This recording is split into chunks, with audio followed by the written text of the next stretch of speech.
Hey everybody, welcome to another lesson of Learning Japanese. Today we are going to be going over the topic of Rashii to mean something along the lines of it seems like blank, it appears that blank, it looks like blank, I heard that blank, etc. So Rashii is going to be one of many grammar patterns that we use to express the idea that we basically heard something. We heard that something is true. In the past, we've covered another one of these before. We did the topic of the plain form of a verb plus soul to mean I heard that whatever that verb was or that verb clause was. And so today we are going to cover Rashii, but we do have a couple more in store for the future. We have mitai, and we have yo, and we have the other form of soul. So there are quite a few left, and one day we'll do a kind of video to explain the differences between all of them. This video too, we'll try to do that in a kind of more subtle way. We'll drop some hints about how the Rashii grammar pattern differs from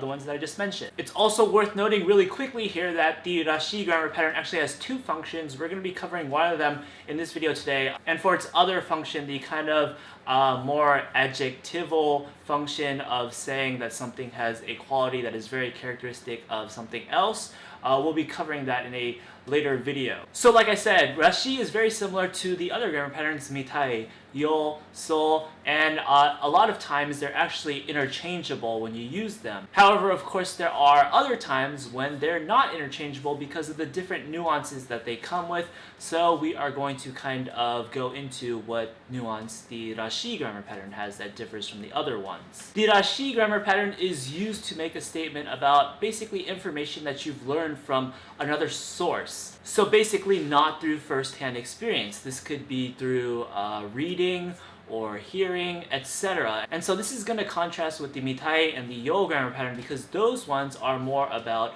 first-hand experience, witnessing or observing something and making an inference from those. And the other big takeaway from this guideline is that this basically means that we can't use the Rashii grammar pattern to say something about ourselves because everything that the speaker knows about themselves is going to be through basically experiencing it firsthand. You don't really learn new things about yourself from other people telling you or reading about it. And so yeah, that point right there kind of differentiates Rashii from mitai and yo. And so finally, if we want to know the difference between Rashii and the plain form of verb used with soul, that is just going to be basically that the latter there has kind of a stronger sense of accuracy in what you're saying, the statement that you're making. So let's take a look at the construction of this grammar pattern.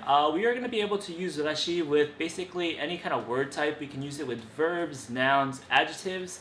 When we're using it with verbs, they just basically got to be in their plain form. So we can use it in the present tense, negative form, past tense. As long as it's in the plain form, we can use it with Rashii. Similarly, we can use them with nouns and adjectives even if they're conjugated, as long as those conjugations are in the plain form. So noun plus Rashii or adjective plus Rashii. If you want to turn it into the negative form, you just conjugate into the negative and then plug in Rashii after it. If you want to do the past form, same thing. And so while it's grammatically fine to use Rashii with basically any of the word types right there, I'm just going to point out that from personal experience, I think probably more than 90% of the time I see this being used is with verbs. Okay, so now we're going to jump into some example sentences using Rashii. We'll try to cover all of the word types. We'll start with the verbs. So for our first example sentence, we have the line 彼女は夫と離婚するらしい.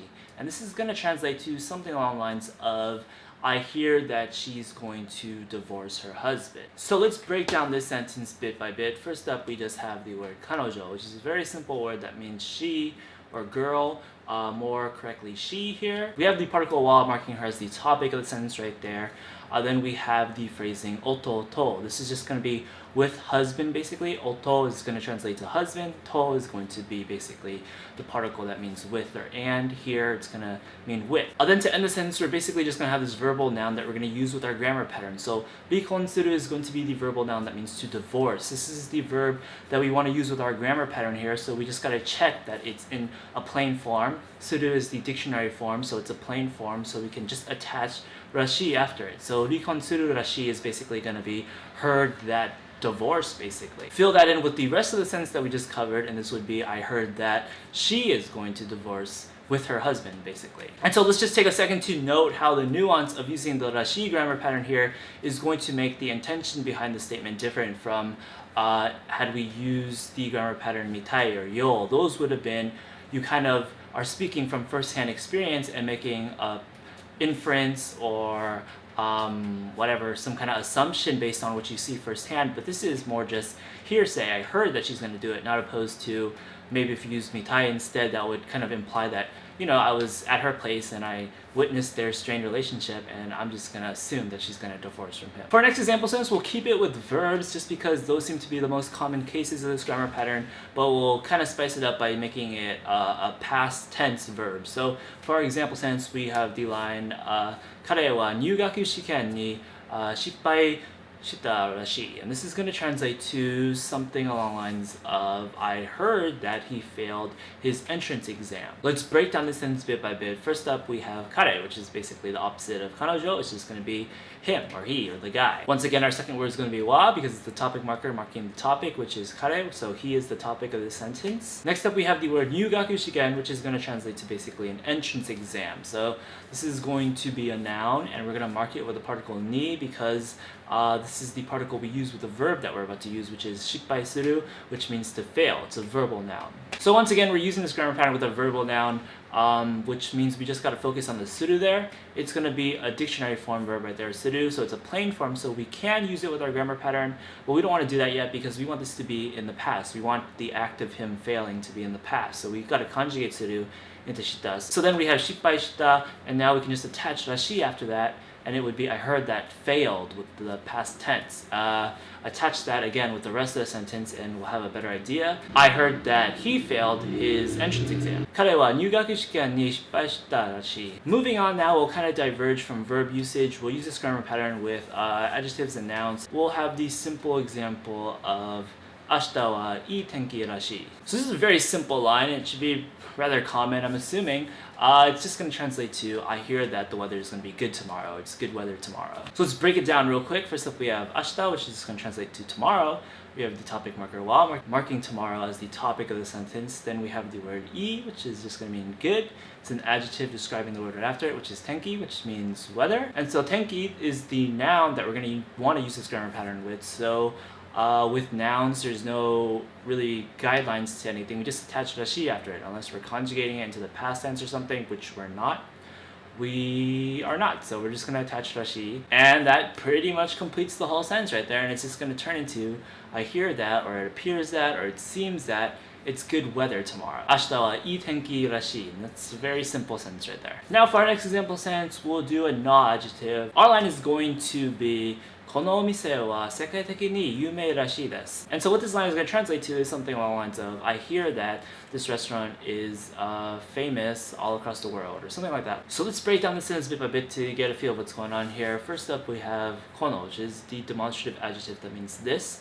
It's going to be modifying the noun right after it, which is お店, which means store, shop, restaurant, this restaurant, このお店. We're going to mark it as a topic with particle wa, as per the norm. Next up, we have the phrase 世界的に. This is going to be the word sekai, which means world. We're going to turn it into an adjective basically by adding the teki after it, so worldly. Then the particle ni right after that basically turns that into an adverb, so kind of like worldly. And what comes right after that isn't a verb for the adverb to modify.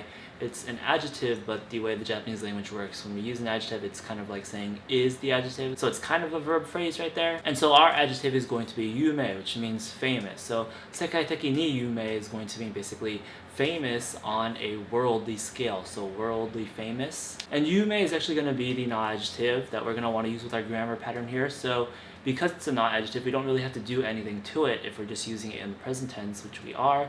So we just add Rashii right after it. So このお店は世界的に有名らしい. Then we end the sentence with des just because I guess the sentence is polite. That's going to mean I hear that this restaurant is famous on a worldly scale, or is famous across the world. And so yeah, that's how that sentence is going to work there, and that's actually going to be our last example sentence. That's going to wrap it up for this grammar lesson. The using whatever word type you want to plus Rashii to mean I hear that blank, it appears that blank, it seems that blank. Again, there are a lot of other grammar patterns that are very similar to this same idea, but we will be covering them in time, so we'll have a mastery of them. Then we'll do also a video on how they differ. Additionally, this grammar pattern, or just the wording of Rashii, has a separate function that we are also going to cover, so stay tuned for those. Okay, so that's going to wrap it up for this video. I hope you learned something, and I hope you enjoyed your time doing so. If you'd like to express that, you can like the video, leave a comment below, or subscribe if you haven't already. If you'd like to support more of these video lessons, please do consider checking out our Patreon page. Also included on the screen right now are, of course, a bunch of links on where to find and follow us elsewhere online. Lastly, check out our Discord server. We've got a community of hundreds of so if you're looking for somebody to voice chat with just to practice speaking Japanese, or if you just want to talk about anime or music or manga. And with that, see you next time.